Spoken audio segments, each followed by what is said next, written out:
வணக்கம். செல்வகுமாரின் உலக தமிழர்களுக்கான சர்வதேச வானிலை ஆய்வறிக்கை 2025 மார்ச் 11 இந்திய நேரப்படி அதிகாலை பதிவு செய்யப்படும் ஆய்வறிக்கை. தற்பொழுது அமெரிக்காவை பார்ப்போம். முதல்ல அமெரிக்காவின் கலிபோர்னியா மாகாணத்தை காற்றழுத்த தாழ்வு மண்டலம் கடக்க இருக்கிறது. இது வழக்கத்திற்கு மாறான ஒன்றுதான். ஏற்கனவே நாம் அறிவித்திருந்தோம். எல்லினோ காலத்தில் கூட அதிகமான மழை பொழிவை தரும், ஆனால் லானினோ காலத்தில் காட்டுத்தீயை கொடுக்கும். ஆனால் இப்பொழுது காட்டுத்தீ மறைந்து மழை பொழிவை கொடுக்க போகிறது லாஸ் ஏஞ்சல்ஸ் மற்றும் ஒட்டுமொத்த கலிபோர்னியா மாகாணத்தில். பசிபிக் பெருங்கடலோட கிழக்கு பகுதியில், அதாவது அமெரிக்காவோட மேற்கு பகுதி, காற்றழுத்த தாழ்வு மண்டலம் இன்றைக்கு மதியத்திற்கு மேல் கலிபோர்னியா மாகாணத்திற்கு கனமழை பொழிவை கொடுக்க போகிறது. அதாவது இந்திய நேரப்படி இன்றைக்கு செவ்வாய்க்கிழமை அதாவது காலை 11 மணிக்கு மேல் கரையை தொட்டு மழை பொழிவை தொடக்கி, அதாவது அங்கே இரவு இன்றைக்கு இந்திய நேரப்படி மாலை 3 மணி அளவிலே லாஸ் ஏஞ்சல்ஸ் உள்ளிட்ட பகுதிகளுக்கு கனமழை பொழிவை கொடுக்க போகிறது. உள்ளே இந்த காற்று சுழற்சி நுழைந்து அமெரிக்காவின் மத்திய மாகாணம் வழியாக இது ஊடுருவி கிழக்கு மாகாணங்களுக்கும் பயணிக்க இருக்கிறது. இந்த காற்று சுழற்சி ஏற்கனவே காற்று சுழற்சிகள் எல்லாம் பிசி, அதாவது கனடாவோட பிசி வழியாக வந்தது மத்திய மாகாணங்களுக்கு. இப்பொழுது புதிய காற்று சுழற்சி கடல்ல இருந்து வந்திருக்க உருவாகி கடலில் இருந்து தரையேறி தரை வழியாக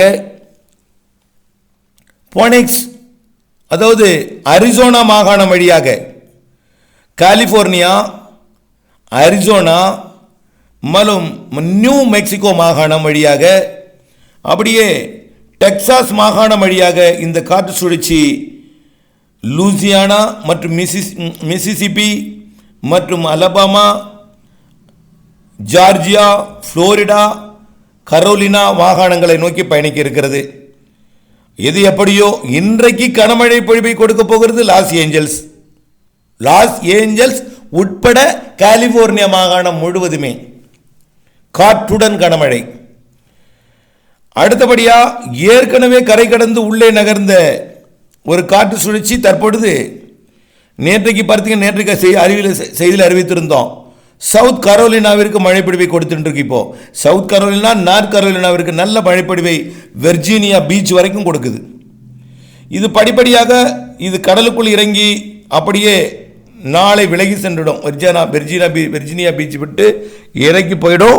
அப்படியே கலிபோர்னியாவிலிருந்து அடுத்த சுழற்சி உள்ளே வந்து மழைப்பொழிவை மத்திய மாகாணங்கள் வழியாக மீண்டும் அதே மாகாணங்களுக்கு அறிவித்தது போலவே மிசிசிப்பி, அலபாமா போன்ற மாகாணங்களுக்கு மழைப்பொழிவை வரக்கூடிய 13, 14 தேதிகளில் கொடுத்து அதுவும் அட்லாண்டிக் பெருங்கடலில் இறங்கும்.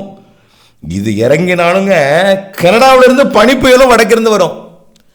அமெரிக்காவிற்கு திடீர் தாக்குதல் ஏற்படுத்தக்கூடிய காற்றுடன் மழைப்பொழிவு, சூறாவளியுடன் மழைப்பொழிவு அமெரிக்காவிற்கு இருந்து கொண்டே இருக்கும். 13ஆம் தேதி ஒரு நிகழ்வு கடக்க 15ஆம் தேதி அடுத்து வடக்கிலிருந்து ஒரு நிகழ்வு வரும். அதாவது மத்திய மாகாணங்களுக்கு கனடாவிலிருந்து. அது பார்த்தீங்கன்னா ஒட்டுமொத்த அமெரிக்காவோட கிழக்கு கரைக்கு கனமிக மழைப்பொழிவை கொடுக்கும், பாதிக்கும் மழைப்பொழிவை கொடுக்கும். நியூ ஆர்லின்ஸ் தொடங்கி புளோரிடாவோட பகுதிகள் தொடங்கி, அதாவது மியாமி தொடங்கி ஒட்டாவா வரைக்கும், கனடா வரைக்கும் மழைப்பொழிவை கொடுக்க போகிறது வரக்கூடிய 15, 16 தேதிகளில். 15, 16 தேதிகளையும் மிக மழைப்பொழிவு இருக்குது. அமெரிக்காவோட தலைநகர் பகுதிக்கு 17ஆம் தேதி வாஷிங்டன், நியூயார்க் மற்றும் வெர்ஜீனியா பீச் மற்றும் ஒட்டுமொத்தம் தம்பா புளோரிடா தொடங்கி கனமழை பொழிவு 17ஆம் தேதி கொடுக்க போகிறது அட்லாண்டிக் பெருங்கடல் ஓரம். ஆக அமெரிக்காவிற்கெல்லாம் வாரத்துக்கு 2 நிகழ்வு காத்திருக்கு. 15ஆம் தேதிக்குள்ள 3 நிகழ்வு இருக்குது. இன்றைக்கு ஒன்று, இன்னொன்று கலிபோர்னியாவிலிருந்து வருவது, மேலும் ஒன்று வடக்கிருந்து கனடாவிலிருந்து வருவது என்று அடுத்தடுத்த நிகழ்வுகள் காத்திருக்கு. ஓகே, அடுத்தது தென் அமெரிக்காவை பார்ப்போம். தென் அமெரிக்காவை பொறுத்த வரைக்கும் ஏற்கனவே கோடை காலம் வெப்பச்சலன இடிமழை பிடிப்பை கொட்டி வருகிறது. அதை ஒரு வெப்பச்சலனம்னே சொல்ல முடியாது. ஏனென்றால் வடக்கே இருக்கக்கூடிய வடக்கு அட்லாண்டிக் பெருங்கடல், கிழக்கே இருக்கக்கூடிய தெற்கு அட்லாண்டிக் பெருங்கடல், மேற்கே இருக்கக்கூடிய பசிபிக் பெருங்கடல், முக்கடலிலும் காற்று உள்ளே நுழைந்து வெப்பத்தால் லேசாகி மேலெழுந்த காற்றை திடீரென்று குளிர்வித்து கொலம்பியா மற்றும் அதாவது ஈக்குவடார், பெரு, பொலிவியா மற்றும் வெனிசுலா அனைத்து நாடுகளுக்குமே மழைப்பொழிவை கொடுக்கிறது. கயானா, அதே போல பிரேசில், எல்லா நாடுகளுக்குமே தென் அமெரிக்க நாடுகளுக்கு மழைப்பொழிவை கொடுக்கிறது. இது தொடரும். பராகுவையிலிருந்து வடக்கே எல்லா நாடுகளுக்குமே மழை, தென் அமெரிக்க நாடுகளுக்கு இது தொடருங்க. இதுக்கு ஒன்றும் முடிவில்லை. எல்லா நாளும் மழை உண்டு, வெள்ளப்பெருக்கும் உண்டு. பல இடங்களில் திடீர் வெள்ளப்பெருக்கு ஏற்பட்டு நாட்டுக்கு நாடு தினம் வெள்ளம் தான், திடீர் வெள்ளம். காரணம் என்னன்னா முக்கடலும் இருக்கிறது, முக்கடலும் பெருங்கடல்கள், அட்லாண்டிக் பெருங்கடல், தெற்கு அட்லாண்டிக் பெருங்கடல், வடக்கு அட்லாண்டிக் பெருங்கடல், பசிபிக் பெருங்கடல்னு முக்கடல் காற்றும் உள்ளே நுழைந்து 3 பக்கத்திலும் வெப்பசலன மழைப்பிடிப்பை, கோடை மழைப்பிடிப்பை, இடி மழைப்பிடிப்பை, பருவமழையை அடுத்ததாகவும் தொடக்கி இருக்கிறது. இது பாதிக்க மழைப்பிடிப்பு தொடர இருக்கிறது. அடுத்தபடியாக ஆப்பிரிக்கா பார்த்தீங்கன்னா ஏற்கனவே மடகாஸ்கரை தாக்கிய புயல் அது தற்பொழுது மொசாம்பிக்கை தாக்கிட்டு இருக்குங்க. மொசாம்பிக்கு வெள்ளப்பெருக்கு ஏற்படுத்தி கொண்டிருக்கிறது. வெளியே தகவல் எதுவும் தெரியவில்லை. இன்றைக்கு நான் உங்களுக்கு திரட்டி வழங்குறேன். மடகாஸ்கருக்கு என்ன பாதிப்பு ஏற்பட்டுச்சு, எவ்வளோ வெள்ளம், எவ்வளோ பேர் பாதிச்சாங்க, எவ்வளோ மின் விநியோகம் துண்டிக்கப்பட்டது, எவ்வளவு பொருள் சேதம், எதுவும் வெளியே தெரியல. மடகாஸ்கரை தாக்கி முடிச்சு மொசாம்பிக்கு தாக்கிட்டு இருக்கு. இப்போ மொசாம்பிக், ஒட்டுமொத்த மொசாம்பிக்கு இப்போ மழை பிடிப்பு. அடுத்து மொசாம்பிக்கிலிருந்து எங்கே போகுதுன்னா அது ஜிம்பாபே போகுது. ஏற்கனவே மொசாம்பிக்கோட திரும்பிடுன்னு பார்த்தோம். ஆனால் ஜிம்பாபேக்குள்ள நுழைஞ்சி மீண்டும்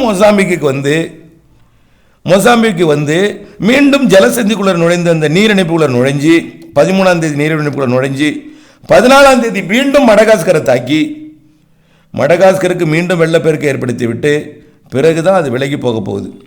விலகி போகும்பொழுது மொரிஷியஸுக்கும் மழை தரும், அதே போல் ரீயூனியனுக்கும் மழை பொழிவு தரும். அது வேறு விஷயம். ஆனால் பாதிக்கும் மழை அல்ல, அளவான மழை, மழைக்காலம் என்பதனால் அங்கே மழை பொழிவது இயற்கை. அடுத்தபடியாக பார்த்தீங்கன்னா ஒட்டுமொத்த ஆப்பிரிக்காவோட வடக்கு பகுதி, ஆப்பிரிக்காவோட டான்சானியாவுக்கெல்லாம் இப்போ கோடை மழை தொடங்கிருச்சு. கென்யாவிற்கு கோடை மழை தொடங்கிருச்சு. உகாண்டாவிற்கு ஏற்கனவே நேற்றெல்லாம் தூறல் மழை, சாரல் மழை, ஏரிக்குள் நல்ல மழை, அதாவது விக்டோரியா ஏரிக்குள் நல்ல மழை பொழிந்திருக்கு. இப்படி உகாண்டாவில் மழைப்பொழிவு தொடங்கி மாலையில் இரவில் உகாண்டாவிற்கு அவ்வப்பொழுது மழைப்பொழிவை கொடுத்து கொண்டே தான் இருக்கும். பெரிய அளவிலே பரவலாக கொட்டி தீர்க்காவிட்டாலும் இதமான லேசான ஒரு மழைப்பொழிவுகள், இதமான வெப்பம் தணிதல் இதெல்லாம் நடைபெற்று கொண்டு கோடையில் மழைப்பொழிவை தொடக்கி இருக்கிறது. உகாண்டாவிற்கு இம்மாதம் 18, 19 தேதியிலிருந்து பரவலாக போகிறது மழை. 19ஆம் தேதியெல்லாம் உகாண்டாவிற்கு பரவலாக நல்ல மழைப்பொழிவு கொடுக்க போகுது. தொடர்ந்து உகாண்டா மட்டும் இல்லை, உகாண்டாவிற்கு வடக்கே இருக்கக்கூடிய கென்யா, உகாண்டா, அதற்கு வடக்கே இருக்கக்கூடிய சூடான், சவுத் சூடான், எத்தியோப்பியா மற்றும் சோமாலியாவுக்கெல்லாம் மழைப்பொழிவு தொடங்க போகிறது. வரக்கூடிய 18ஆம் தேதிக்கு மேலே, 17-18 தேதிக்கு மேலே கொஞ்சம் நல்ல மழை இனிமேல் விலக வாய்ப்பில்லைங்க. உகாண்டா சுற்றுவட்டார அனைத்து நாடுகளுக்குமே மழைப்பொழிவு தீவிரமடையும். ஆனால் ஒரே நாளில் கொட்டிராது. வெப்பம் தணிந்ததே பெரிய வரப்பிரசாதம். இனிமேல் அது இதமான வெப்பநிலையும் தூறல் இடிமழையும் 17ஆம் தேதி வரை கொடுத்து 17-18க்கு மேலே மழைப்பொழிவு பரவலாகும். அடுத்தபடியாக பார்த்தீங்கன்னா ஆஸ்திரேலியா பார்ப்போம். ஆஸ்திரேலியாவில் ஏற்கனவே ஆஸ்திரேலியாவில் ஒரு புயல் ஒன்று கரை கடந்தது நாம் நினைவிருக்கலாம். அதாவது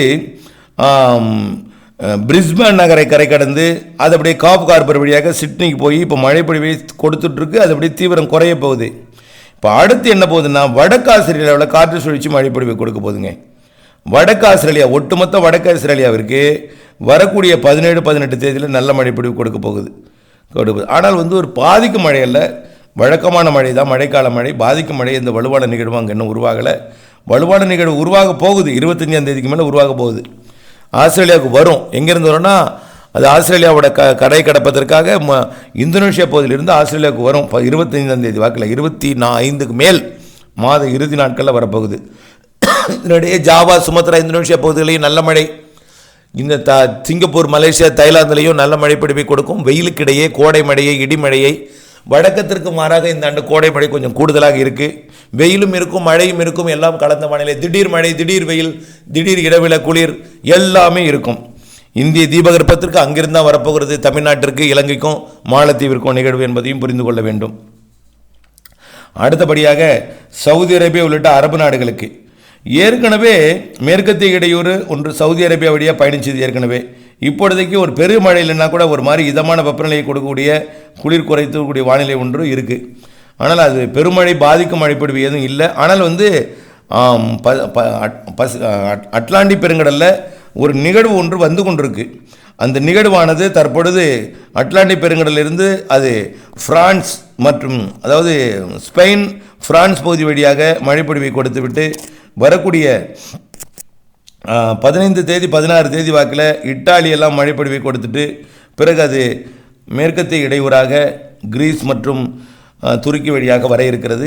அது உடனடியாக அரபு நாடுகளுக்கு மழைப்பொழிவை கொடுப்பதற்கு வாய்ப்பு தெரியல. இருந்தாலும் மாத இறுதி இருந்து மழை வாய்ப்பு இருக்கிறது. மாத இறுதி நாட்களில் சவுதி அரேபியாவுக்குலாம் வாய்ப்பு இருக்குது. அது வரைக்கும் மேற்கத்திய இடையூறு சவுதி அரேபியாவுக்கு வடக்காக ஈரான் ஈராக் வழியாக பயணிக்கும், ஆப்கானிஸ்தான் பாகிஸ்தான் வழியாக இமயமலைக்கும் மழைப்பொழிவுகள் கொடுத்தாலும் இமயமலை விட வடக்கே தான் 2-3 நிகழ்வு போகிற வாய்ப்பு இருக்குது. மேற்கத்திய இடையூறு சீன பகுதியை நோக்கி, ஆப்கானிஸ்தானோட வடக்கு பகுதியை நோக்கி, உஸ்பெகிஸ்தான் வழியாக, துர்பகிஸ்தான் வழியாக, அதே போல் சீன பகுதியை நோக்கி தான் பயணிக்க வாய்ப்பு இருக்குது. ஒரு 2 நிகழ்வு மாத இறுதியிலிருந்து மீண்டும் மேற்கத்திய இடையூறு மழைப்பொழிவு வட இந்தியாவிற்கு இமயமலை பகுதிகளுக்கு கொடுக்கும். இந்த மேற்கத்திய இடையூறு விலகிய காரணமாக தான் உயரழுத்தம் விலகி இருக்குது. உயரழுத்தம் விலகிய காரணமாக தான் தாழ்வு சுழற்சி மேலே வந்திருக்கு. பார்த்தீங்களா, இமயமலைக்கு வர வேண்டிய மேற்கத்திய இடையூறு சீன பகுதிக்கு போணுச்சு. வங்கக்கடலில் இருந்த உயரழுத்தம் வட இந்தியாவுக்கு போணுச்சு.